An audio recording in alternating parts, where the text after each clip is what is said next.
So what's going on, everyone? Today's October the 20th, 2023.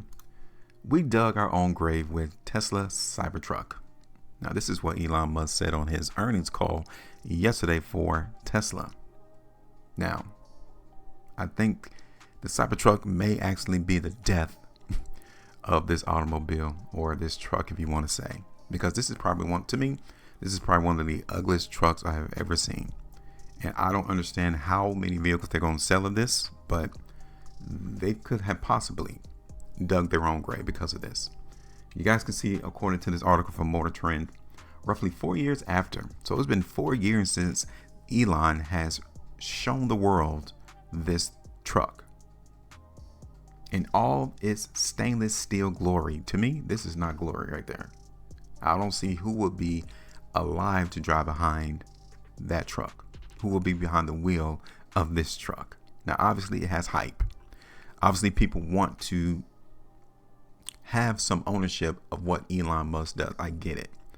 But from the perspective of style, it's not going to be many people riding around in this truck.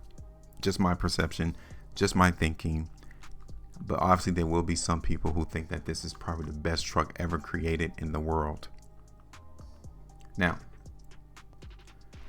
Tesla has confirmed it plans to start delivering the first batch of this massive pickup truck to customers on November 30th.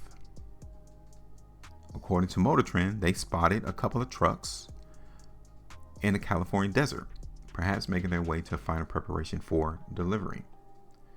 But don't expect high production volumes, low prices, or profits anytime soon. This is what Elon Musk told investors on a call to discuss the company's third quarter earnings.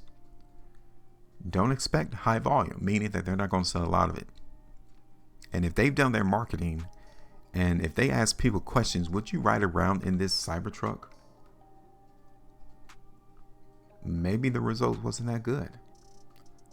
So that's probably why he's telling people now, don't expect us to sell a lot of this truck. Don't expect low prices. We're not going to get any profits from this Cybertruck at all. Musk says he has driven a Cybertruck and it's an amazing product. Of course he will say that, because it's his product. Why would you downplay, or why would you hate on your own product? I want other people to give me their analysis of this Cybertruck. Let it go through some road tests. Let's see how it actually drives on the road. How is it to maneuver? How is the handling of the truck?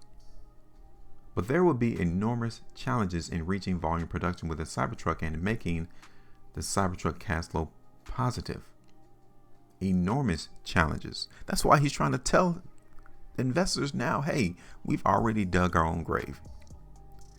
If you're telling your investors that you dug your own grave, that means that there isn't any chance to see this Cybertruck come back to life. Maybe it never had a chance. The Texas plant has the capacity to make 125,000 trucks a year, and Musk insists there are 1 million people who have reserved one. But those numbers don't mean Tesla will ramp things up quickly, as the truck is so difficult to make and get right, as leaked documents detail this summer. Look at that. That is, who would want to take a picture of that? Obviously, this is only geared towards a certain amount of people in the population. A Cybertruck in the woods. I thought this needs to be more in line with, innovation, technology, but you want to put a Cybertruck in the woods, in the wilderness. I think they're trying to pull on how many scenarios you can actually place a Cybertruck. But that is not attractive at all. Now, maybe in terms of usage, I don't know. And as you can see in this image, one of the biggest things when it was first released, the Cybertruck, was that it didn't have any rear view mirrors. And even on this image right here, it still doesn't show it. It doesn't have any rear view mirrors. Now, you would think that by now they would have rear view mirrors on the Cybertruck on their pictures. All right, so cool. Let's go ahead and look at the chart though, because this is why I'm here. I look at the price chart in the market to determine, okay, where's the market going to go? Not necessarily worried about what people think, what Elon Musk thinks about the Cybertruck and how it's not going to make so much money right now. Don't think that it's going to produce large amount of volume. I don't think it is at all, really. But this is how the market took that. Look at the chart. I don't think they liked it neither on what he said during the earnings call. Now, we did a price prediction in Tesla right here on October the 10th, right? And you can see already that the market was pretty much hitting that downtrend line. And I told you all about that on the 10th of October.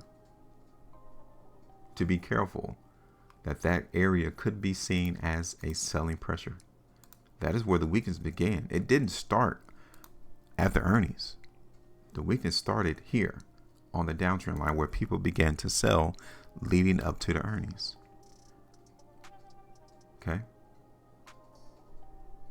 On the close of yesterday, we would be down 15% if you didn't acknowledge that that area could be impactful as a change in the direction in which Tesla was moving. Okay, let's get rid of it. Have you seen something else occur off this chart? Let me zoom out. I want you all to see this. What just happened? What just happened in the market in Tesla? Something that didn't happen ever since the beginning of the year. Take a look. This market in Tesla was massively bullish, right?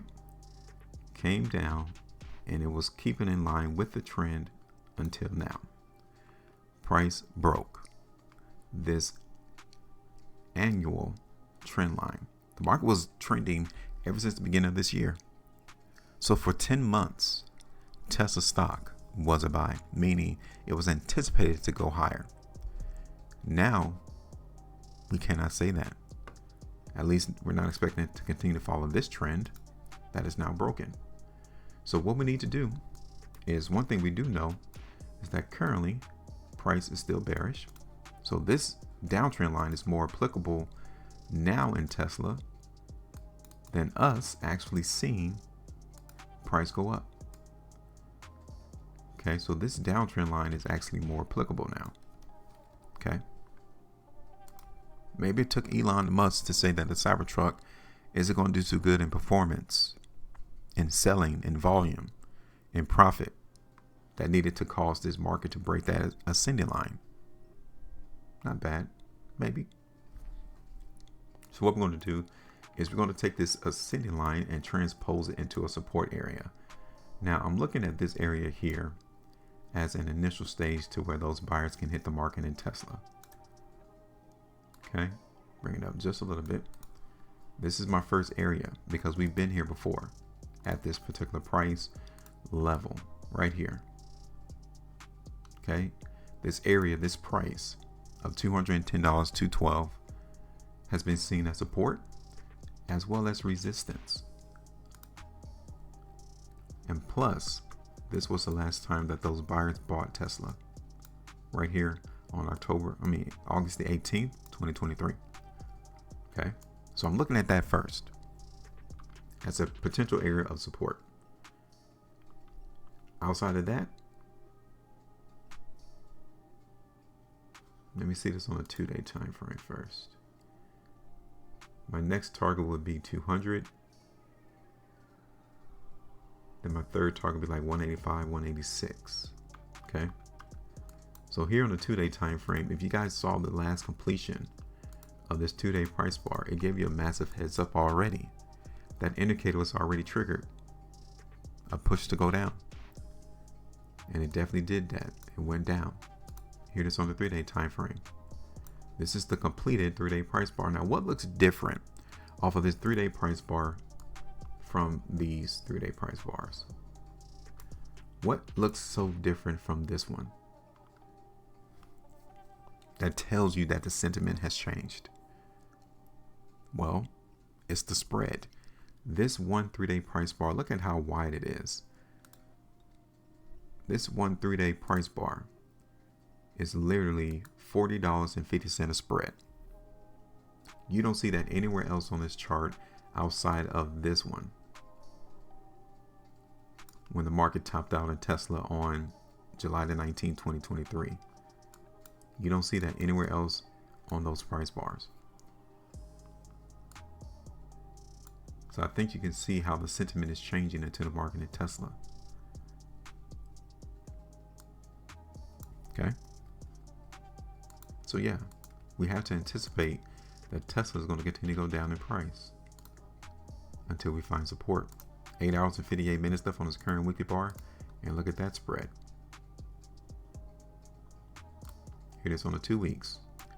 8 hours and 58 minutes left before it prints, but look at that spread. Okay, same thing on the 3.